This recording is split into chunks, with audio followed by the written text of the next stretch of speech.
Welcome to Wellness in Reach, a Mount Carmel podcast. I'm your host, Maggie McKay.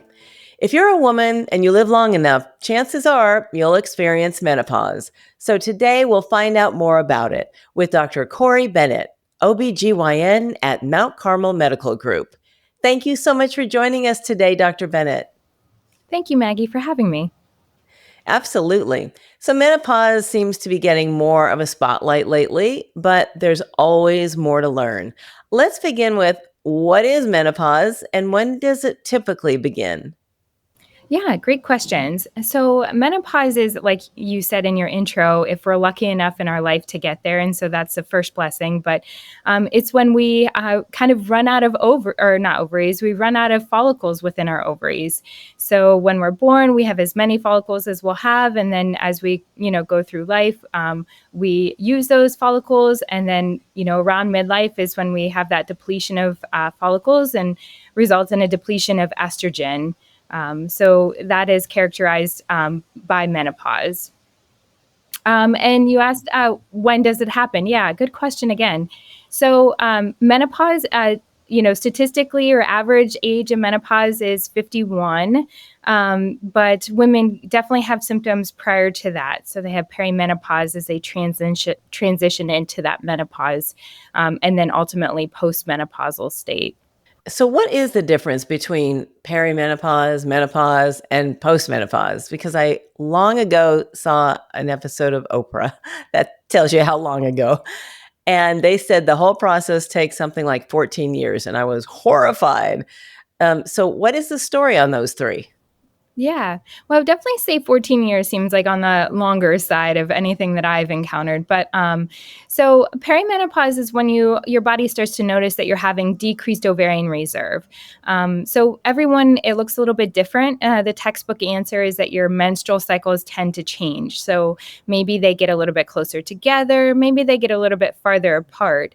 Also, sometimes some bleeding with your menses changes as well, maybe a little bit heavier or lighter. Some women also start to get symptoms of menopause in their perimenopausal state. So they might start getting night sweats is usually the first thing. They might also get hot flashes during the day, especially during some episodes of stress. So that's kind of that perimenopause. Menopause is when a woman has officially not had a period for a whole year. So as you can see that the perimenopause is kind of that leading up to that, and eventually not having a period for a whole year. Followed by that, you're considered postmenopausal. And what are the common symptoms of menopause? How can they affect a woman's daily life? Yeah. So what's so interesting is, and everyone is affected by so many different conditions differently.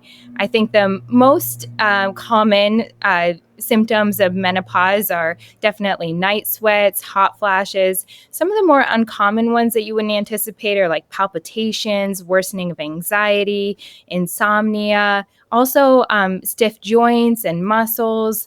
Those are just to name a few, but there's definitely so many ways that menopause and that decreased estrogen can affect women. Let's talk about mental health challenges. I don't know that most people consider that when we talk about menopause. Are mental health challenges associated with it? And how can they be effectively managed? Yeah, that's a big question and can go a lot of different ways. So I think that midlife is a challenging time for a lot of people, right? So maybe some mental health issues come up about because of just the struggles maybe of midlife and obligations to family. Specifically with menopause, I think the biggest thing that comes to mind is, like I had mentioned, that possibly increased anxiety with the change in hormones. I also think a lot of women who have trouble sleeping, whether that's because of night sweats or just because of the hormone changes. And I think how that can affect their mental health during the day. So maybe they're a little bit more irritable. Maybe they, have depression at baseline, and then that's worsening the symptoms. So those are kind of the first things that come to mind. When you talked about how to treat that, well, obviously, always getting your provider in communication with your symptoms and the severity of your symptoms. I think that's so important. I think focusing on your sleep, whether that looks like, just having good sleep habits or sleep environment can be really helpful for mental health. And then obviously, thinking about possibly hormone therapy as an option to assist with sleep or to assist with, some of those changes that happen during midlife. It seems so unfair, Dr. Bennett, that well, all the things we go through in life medically as women, like at the I don't know, what would you say, the last chapters of your life? That's not a good way to put it, but that then this gets thrown at you. So, what lifestyle changes can help ease the transition through menopause and improve overall quality of life? Yeah, I really enjoy this part of medicine. I enjoy talking to women at this time of life because I do think that midlife is an opportunity to take a moment and think about your health and what you want your 70s and 80s and hopefully 90s and beyond to look like. And so I think just focusing on all the mental or all the wellness things that we know about, a good sleep habits and adequate sleep and exercise. And, I really talk to a lot of women. I know it's also kind of in the news, but weightlifting, we know that helps with metabolism and helps with our bone health. I think taking that also into account of, looking at our bone health at this time of life as well, but reducing stress, good nutrition. So I think all of these things really come into view when women are in midlife. And, sometimes it shows up differently for each woman, but it's a good chance to really examine what they've been doing and then what could be changed and how that could make effects for the future.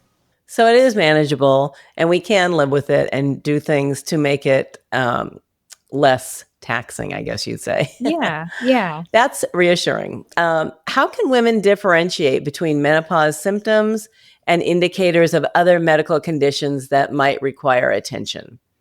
Yeah, especially, we talked about there's so many different symptoms every woman has and how it presents in their body differently. I think that it's reasonable to taking a step back, I think the best thing for any woman to do at this time of life is maybe some journaling, and keeping track of those symptoms and just checking in with your body.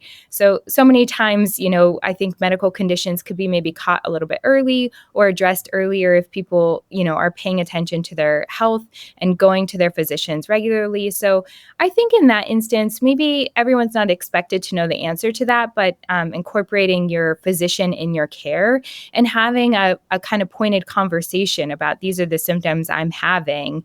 And then hopefully, I think, hopefully most providers will be able to kind of differentiate what feels alarming or what feels kind of normal for women. What myths and misconceptions about menopause still persist? How can healthcare providers help debunk them? There's so much to that. So, I think that the Women's Health Initiative in the early 2000s really played a big impact in kind of the medical knowledge and kind of the direction of hormone therapy. I think the biggest misconception that I encounter is that, women at least deserve a conversation about treatment options for their symptoms. And so for some women, that might involve hormone therapy or non hormonal options. But I think that the misconception that women should just tolerate through this or that it's kind of normal and they just need to get through it and that, it's not treatable, I think are the biggest misconceptions. So that's really my hope going forward is that whether it's their family provider, their OBGYN, or even an online provider that they, have vetted, I think just allowing women to express their symptoms and, deserve a conversation about treatment options if that's warranted or wanted. That's a good optimistic view, and I'm sure, like we said earlier, reassuring to people going through it or about to or right in the middle of it. Did you happen to see that special, speaking of Oprah again, but it was Brooke Shields and maybe Naomi Watts. Like, I don't know, they're all writing books on menopause all of a sudden. And I think it's great because they're kind of women of all ages and they're bringing the conversation to the forefront, which to me, in my lifetime at least, it seems like people never talked about it. It hits you, you go through it, and like you said, that's it. You just deal with it. But now it seems like it's a much more open topic. Do you find that? I do. Yeah, and I feel like my patients are coming in with just even more information so they feel more empowered. And so I really like that. And I still feel like there's a good need for physicians, obviously, but I think that it's such a good coming in with a base of knowledge and then talking with a physician to complement that regarding their specifics of their mental or of just their health. So I think it's a really neat space we're in. I think there's a lot of great opportunity for education because a lot of providers, it's a nuanced care of midlife women and hormone therapy and just menopause and even non-hormone therapy, but just allowing people to be more empowered with the information that they can get on their own, I think is great. Well, this has been so educational and helpful. Thank you so much for sharing your expertise. Oh, you're welcome. Thanks for having me. Of course. Again, that's Dr. Corey Bennett. For more information or to schedule an appointment, visit mountcarmelhealth.com/womens-health. If you found this podcast helpful, please share it on your social channels and check out our entire podcast library for topics of interest to you. Thanks for listening to Wellness in Reach, a Mount Carmel podcast.